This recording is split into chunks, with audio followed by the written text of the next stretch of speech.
छोटे मोटे लोग भी 3 लोग अच्छे से बैठ सकते हैं। इसमें 4 लोग बैठते हैं ज़्यादातर, और भले वो मोटे हो या कुछ भी हो, सुकून से बैठ के जाते हैं। 3 बार चारों धाम की यात्रा पे ले जा चुका हूँ। अमरनाथ, बद्रीनाथ, ड्राइवर गया था। हाँ। मैं तो नहीं गया था। लेकिन टू व्हीलर्स में नुकसान ये है कि अपन पंचर जोड़वाते हैं, वो बाहर से जोड़ते हैं, तो उसमें क्या उसके तार कटते हैं। हाँ। और जब आप गाड़ी रोड पे चला रहे हो तो गाड़ी आपकी भेगती है फिर। Hello guys, welcome to my channel Faiz drive.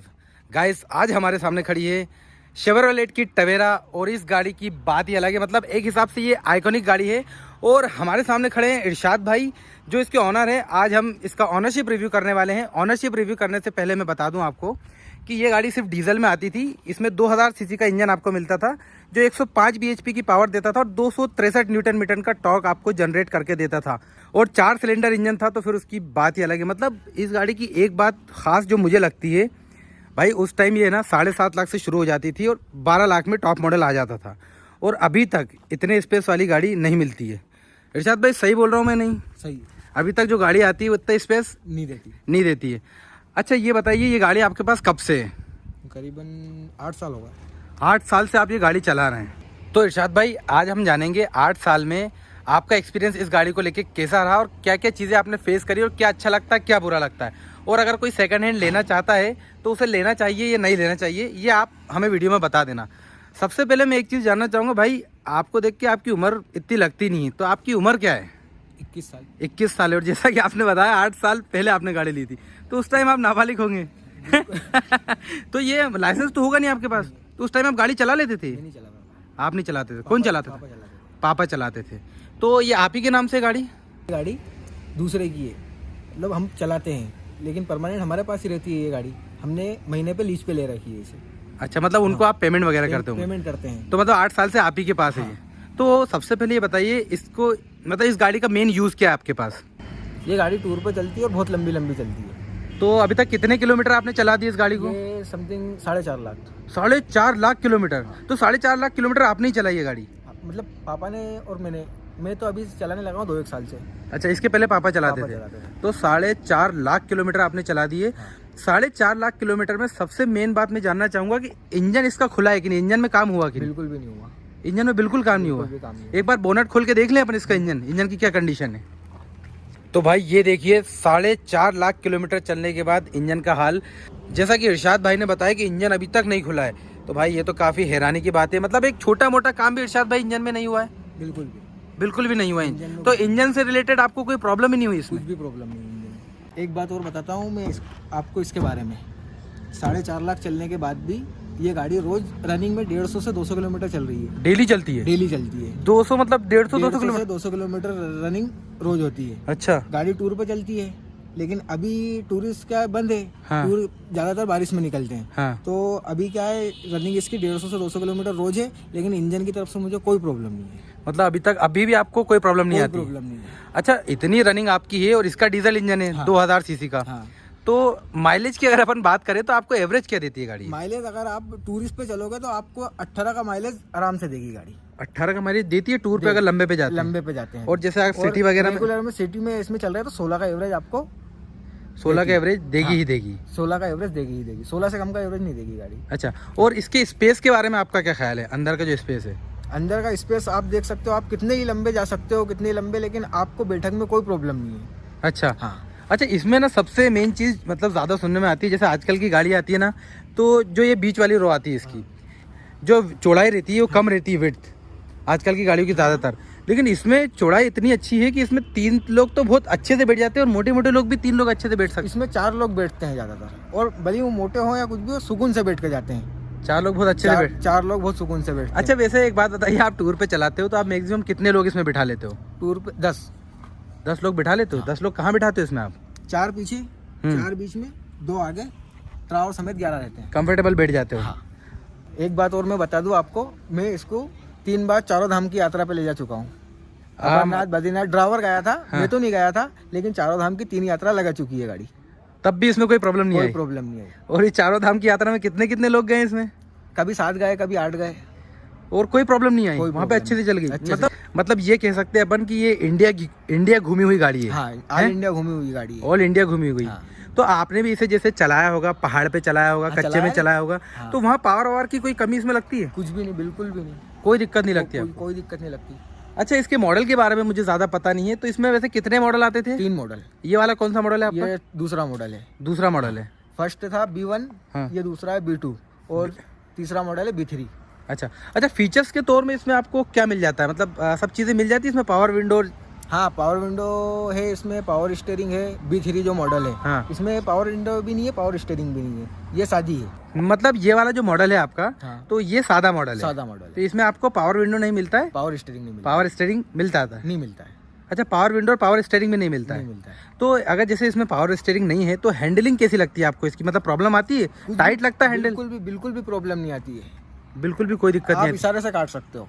इशारे से काट सकते हैं? बिल्कुल भी प्रॉब्लम नहीं आती स्टीयरिंग काटने में, लोड ही नहीं पड़ता है जरा सा भी। अच्छा। कैसी टर्न हो, कैसी जगह हो, जरा सी भी दिक्कत नहीं आती टर्निंग में। एक बात और मैं बता दूं आपको, आप गाड़ी लेते हो, जैसे आपने XUV ली, उसमें इतना स्पेस नहीं है। हाँ। जैसे XUV है, फॉर्च्यूनर है, इसमें जो बैठने का वो है, उन गाड़ियों में नहीं है। आप पैसे लगाते हो, यहाँ तक कि मेंटेनेंस भी सबसे कम है इस गाड़ी का। अच्छा अच्छा, आपका कहने का मतलब ये है कि जैसे अपन 50 लाख तक की गाड़ी पे जाते हैं, तो वो गाड़ी आज भी इतना स्पेस प्रोवाइड करके नहीं देती जितना ये देती है। नहीं, वो फैक्ट बात है आपकी वाकई में भाई। मतलब इस गाड़ी में जो स्पेस है ना, मतलब आजकल है ना नाम की, आप खुद बताइए, जैसे आजकल 50 लाख तक गाड़ी के प्राइस लेते हैं, कम से कम इतना स्पेस तो देना चाहिए उनको, है ना? अब उस टाइम ये 12 लाख में ऐसा स्पेस मिल जाता है, आज फॉर्च्यूनर में भी वो स्पेस अपने को नहीं मिलता है। तो ये तो नेगेटिव पॉइंट है। मतलब आपको कहीं ना कहीं लगता है कि आजकल की गाड़ी में भी इतना स्पेस देना चाहिए? लगता है नहीं। पहली बात तो ये है कि गाड़ी बंद होना ही नहीं थी, गाड़ी बंद होने का कोई सवाल ही नहीं था, क्योंकि गाड़ी में इतना स्पेस था। हाँ। गाड़ी चलने के उसमें थी, गाड़ी टूरिस्ट के हिसाब से थी। गाड़ी में नो मेंटेनेंस, मतलब इतना कोई खास मेंटेनेंस नहीं। अच्छा, मेंटेनेंस की जैसे अगर बात निकली है, तो फिर भी एक जनरल आप कितने पे सर्विस कराते हैं इस गाड़ी की? 10,000 रुपये। 10,000 किलोमीटर पे आप सर्विस कराते हैं। तो जनरल क्या खर्चा पड़ जाता है आपको? करीबन 4 से 5,000 रुपये। 4 से 5,000 रुपये में आपकी सर्विस हो जाती है? भाई मेरी जो बुलेट खड़ी है ना, वो भी 3500 रुपये लगा लेती है एक सर्विस के, और आप मतलब अभी भी बोल रहे हो 4 से 5,000। और जैसे इतने सालों में कोई बड़ा खर्चा, मतलब पार्ट्स को लेके या किसी भी चीज़ को लेके कोई बड़ा खर्चा निकला कभी इसमें? अभी इसमें मैंने टायर के अलावा बड़ा खर्चा कुछ नहीं डाला। टायर के अलावा बड़ा खर्चा कुछ भी नहीं है? कुछ भी नहीं। अच्छा, टूर पे आप जाते हैं तो टायर आप चेंज कराते होंगे इसके, टायर के अलावा बड़ा खर्चा कुछ भी नहीं है। क्या बात करें, मतलब आपके पास 8 साल हो गए, 4.5 लाख किलोमीटर चला दी और बड़ा खर्चा अभी तक कुछ भी नहीं निकला है। तो मेंटेनेंस आपको बहुत कम पड़ता है? बहुत कम पड़ता है। इसमें ऑयल डालता हूँ मैं हरा वाला GTX, कैस्ट्रॉल GTX। हाँ। कूलेंट जैसा आता है वो, उसकी सर्विस बेहतरीन रहती है। मतलब बाहर से सर्विस कराते हैं कोई सर्विस सेंटर से? नहीं, बाहर से गैरेज से करवाता हूँ। गैरेज से करवाते हो? तो तो मैं खुद मैकेनिक हूँ।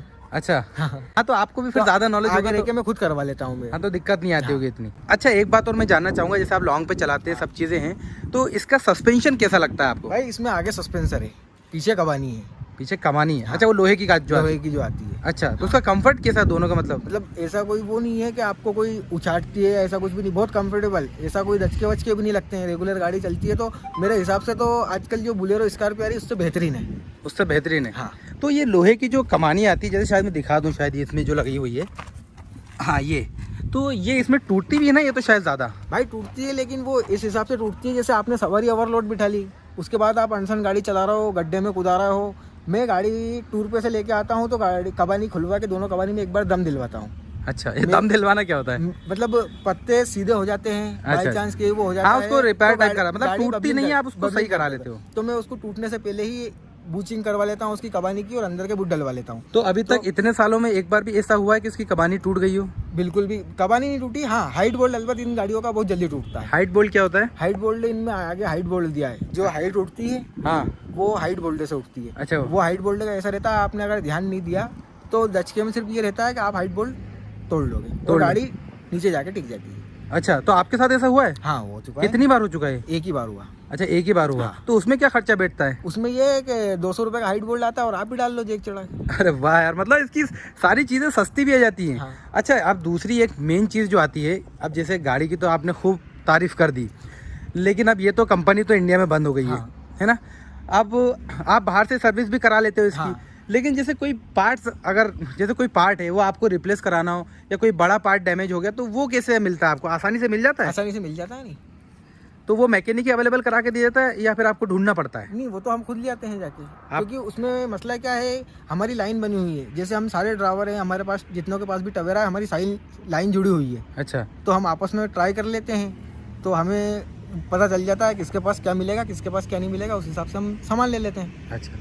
अच्छा एक बात है ना, मेरा है ना बार बार मैं क्या इसमें बैठा नहीं हूँ अंदर, और स्पेस की तरफ मेरी नज़र जा ही रही है, तो एक बार प्रैक्टिकली अपन देख के देखें। आप उधर से बैठिए, मैं यहाँ से बैठता हूँ कि इसमें प्रैक्टिकल। भाई ये देखो गेट तो है ना इतना बहुत वाइड ओपन होता है, और उसके बाद गेट इतना बड़ा है, विंडो एरिया इतना बड़ा है, स्पेस के साथ साथ। क्या यार कैसी अच्छी अच्छी गाड़ियाँ बंद कर देते लोग। आइए बैठिए। अच्छा आपकी हाइट कितनी है? 5 फुट 8 इंच। भाई की हाइट 5 फुट 8 इंच है, और मेरी हाइट है 5 फुट 9 इंच, और इतना ज़्यादा लेग रूम बचा हुआ है। और आप उधर थोड़ा सा मतलब बीच में भाई, मतलब ये है कि मोटे मोटे भी 3 इंसान बहुत कंफर्टेबल आराम से बैठ सकते हैं, इसमें कोई दिक्कत नहीं आएगी, है? और ये जो इसकी सीट है ये आगे पीछे हो जाती है, ये फोल्डिंग वाली है। अच्छा आगे की तरफ फोल्ड हो जाती है, ये फोल्ड हो जाती है, आगे की तरफ फोल्ड हो जाती है। और पीछे ये देखिए भाई, मतलब लबालब स्पेस पड़ा हुआ है। अगर इसको अपन लेटा दो तो भाई ये तो बिस्तर बन जाए, 2-4 लोग को आराम से आप टूर पे बिस्तर के साथ ले जा सकते हैं। और इरशाद भाई एक और चीज़ मैं आपकी गाड़ी में नोटिस कर रहा हूँ, ये जैसे पोर्श, ये मर्सिडीज, पीछे ऑडी, ये क्या सब बना के रखा है आपने गाड़ी को? ये तो सब उसकी डेकोरेशन के हिसाब से लगा रखा है। तो मतलब सारी चीजें आपने अच्छा शौकिया तौर पे लगा रखी है। एक बार मैं दिखा देता हूँ, अच्छा लग रहा है। ये देखिए भाई, यहाँ पे ये देखिए ये मर्सिडीज बना के रखा है भाई ने लव बर्ड्स के साथ। ये यहाँ पे ऑडी का मोनो लगा रखा है, बेहतरीन। अच्छा ये जो व्हील कवर है इरशाद भाई, ये बाहर से लगवाए इसमें लगे हुए आते हैं? ये कंपनी भी लगा के देती है और आपको बाहर से भी मिल जाते हैं। और टायर कौन से इसमें, ट्यूबलेस है कौन से हैं? इसमें ट्यूब वाले टायर है। अच्छा ट्यूब वाले टायर है, ट्यूबलेस नहीं है? ट्यूबलेस से डालते हैं क्योंकि ट्यूबलेस में क्या है कि इंसान फायदा ये देखता है कि गाड़ी पंचर हो जाएगी, चल जाती है, लेकिन ट्यूबलेस में नुकसान ये है कि अपन पंचर जोड़वाते हैं, वो बाहर से जोड़ते हैं, तो उसमें क्या उसके तार कटते हैं। हाँ। और जब आप गाड़ी रोड पे चला रहे हो तो गाड़ी आपकी भीगती है फिर। अच्छा आपकी रनिंग ज्यादा है तो उस हिसाब से मतलब आप ये बताना चाह रहे हैं कि ट्यूबलेस अच्छा नहीं है? ट्यूबलेस मेरे लिए आपके पास जल्दी खराब हो जाता होगा, मतलब उसमें आपको ज्यादा मेंटेनेंस लगता होगा, कहने का मतलब ये है। अच्छा तो आप ये आपके लिए ट्यूब वाले बेटर है? ट्यूब बेटर है। तो इसमें आते भी पहले ट्यूब वाले ही होंगे? हाँ ट्यूब वाले आते हैं। चलिए बढ़िया बात है। अच्छा इरशाद भाई एक बात और बताइए, इसका जो ऊपर करियर लगा हुआ है, करियर क्या, ये तो शायद रूफ रेल से? ये अपने स्कॉर्पियो के ऊपर वाले छत वाले डंडे हैं। अच्छा इसका आता है केरियल, जैसे हम जाते हैं तो पहले इसमें आता था जर्मन का केरियल। हाँ। तो वो क्या है, उसमें क्या चालान फटता था, केबिन होगा तो उसको हमने खोल दिया। हाँ। उसके बाद टूर के हिसाब से हम जाते हैं, इसमें लगा के कोल्हापुरी केबिन। अच्छा आता है। एक नॉलेज के तौर पे एक चीज़ पूछना चाहता हूँ मैं आपसे, जैसे अभी आपने बताया कि चालान करता था करियर लगाते हैं, तो अब जैसे टूर वाली गाड़ी है आपकी, तो टूर पे आप करियर लगाएंगे तो उसमें भी चालान करता है क्या? उसमें चालान कटता है, लेकिन उसमें चालान ये करता है कि अपनी गाड़ी कोई टूरिस्ट तो है नहीं। हाँ। टैक्सी कोई पीली पट्टी है नहीं, अपनी घर की गाड़ी है। अच्छा घर की गाड़ी आप चला रहे हैं, अपने टैक्सी कोटे पे नहीं कराया? टैक्सी कोटे पे अपनी गाड़ी है नहीं। और अगर टैक्सी कोटे पे इंसान गाड़ी करा लेता है और फिर करियर लगाता है तो कोई दिक्कत नहीं है, चालान नहीं कटता है? बिल्कुल नहीं कटता है। नॉर्मल गाड़ी में चालान कटेगा? नॉर्मल पे चालान कटेगा, टैक्सी पे नहीं कटेगा, क्योंकि टैक्स भरते हैं नहीं यार उस गाड़ी। अब आपकी टैक्सी कोटा नहीं है तो फिर आपको दिक्कत आती होगी? आती है नहीं तो फिर चालान कटवाते हैं। कितना पैसा का चालान कट जाता है? 500 रुपए का 8 दिन चलता है। एक टूर होके घर जाओ।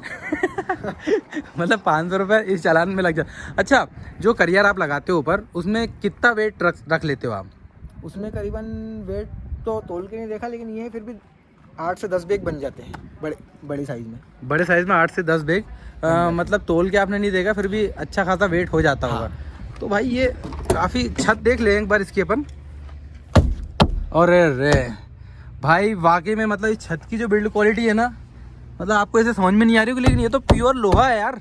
आजकल की गाड़ी में देखा आपने पतरे जैसा बचता है इरशाद भाई, हैं? ऊपर नीचे होता है नहीं, इसमें वजन रख दो, आप बैठ जाओ, चद्दर नहीं नमेगी। नहीं इसकी बिल्ड क्वालिटी मतलब ये, ऊपर छत पे जाके आप बैठ जाओगे तब भी चद्दर नहीं नमेगी।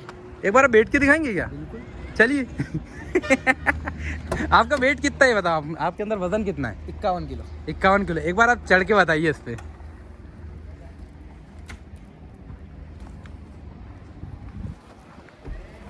ये नहीं नमी बिल्कुल भी दिक्कत नहीं आ रही है इरशाद भाई आपको? ये नहीं नमी बिल्कुल भी। अब आप नीचे आ जाइए। अब इरशाद भाई जैसे मैं 90 किलो का हूँ तो मैं भी चढ़ सकता हूँ क्या इस पे? बिल्कुल चढ़ सकता हूँ ना, कोई दिक्कत नहीं आएगी? कोई दिक्कत नहीं आएगी। नहीं वैसे है तो काफ़ी स्ट्रॉन्ग, लेकिन आजकल की गाड़ी में नहीं आता। आजकल की गाड़ी में पतरे जैसा बचता है वो। मतलब इसमें तो हाथ में लग गई मेरे यार मारने में ऊपर। बिल्ड क्वालिटी के मामले में भी भाई बहुत ज़बरदस्त है गाड़ी, मतलब इस गाड़ी का तोड़ नहीं है। इरशाद भाई कोई और ख़ास चीज़ इस गाड़ी को लेके? इसमें ख़ास चीज़ मेरे लिए तो यही है कि गाड़ी मेंटेनेंस बहुत कम निकालती है, एवरेज बेहतरीन है।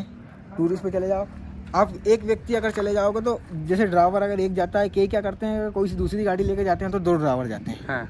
कि ऐसा हो, थकान महसूस हो। हाँ। मैं यहाँ से गया था अपने मंदिरों पे, खाटू श्याम, मेहंदीपुर, बालाजी, सालासर, रामदेवरा और अपने अजमेर, पुष्कर, जयपुर, हाँ हाँ। जैसलमेर, फिर आगरा, मथुरा, वृंदावन होता हुआ घर आया था। 7 दिन गाड़ी चलाई थी, मैं अकेला ड्राइवर था। हाँ। लेकिन कोई थकान महसूस नहीं, ऐसा नहीं लगता कि मैं गाड़ी आराम कर लूँ, गाड़ी खड़ी कर दूँ, मैं थक चुका हूँ। मतलब आपके हिसाब से आपको गाड़ी कंफर्टेबल लगती है ये। चलिए, आपने है ना इसके पॉजिटिव पॉइंट तो बहुत सारे बता दिए, मतलब बहुत फायदे हैं इस गाड़ी में। इस गाड़ी में बुरा क्या लगता है आपको, नेगेटिव पॉइंट क्या है? इसका सबसे बुरी चीज़ वो ये हाइट बोल्ट, हाइट बोल्डी, बस वो अखरता है। अच्छा, उसके अलावा आपको कोई चीज़ ऐसी अखरती है, बुरी लगती है? कुछ भी नहीं, मतलब इसके अलावा कोई बुराई आपको नहीं कोई लगती बुराई है? नहीं लगती। अच्छा, जैसे सेकंड हैंड कोई इस गाड़ी को लेना चाहता है, अब जैसे आपने बताया, कौन सा मॉडल है आपकी गाड़ी? 12 मॉडल है, तो ये क्या रेट में मिल जाएगी? ये करीबन 3.5 लाख, 4 लाख। तो इंसान को लेना चाहिए सेकंड हैंड ये गाड़ी, ये नहीं लेना चाहिए? लेना चाहिए, बिल्कुल लेना चाहिए। मतलब इनोवा वगैरह लेने से अच्छा वो ये वाली गाड़ी ले लो, उसको स्पेस चाहिए तो, और कंफर्ट भी मिल जाता है इसमें, तो बुराई आपको इसमें कुछ लगती नहीं। चलिए, तो इरशाद भाई आपका बहुत बहुत शुक्रिया ओनरशिप रिव्यू देने के लिए। आपसे काफ़ी बातचीत हो गई, आपने काफ़ी चीज़ें क्लियर कर दी। तो भाई ये है कुछ इसका ओनरशिप रिव्यू, होप करता हूँ आपको पसंद आया होगा। अगर आपको गाड़ी लेनी है तो भाई ने बहुत सी चीज़ें आपको क्लियर कर दी, नेगेटिव पॉजिटिव भी बता दिया। तो गाइस, अगर आपको वीडियो पसंद आया तो वीडियो को लाइक करना, मेरे चैनल को सब्सक्राइब करना और ज़्यादा से ज़्यादा शेयर करना, ताकि ऐसी अमेजिंग वीडियोस आपको रेगुलरली मिलती रहें। Thank you so much guys for watching the video.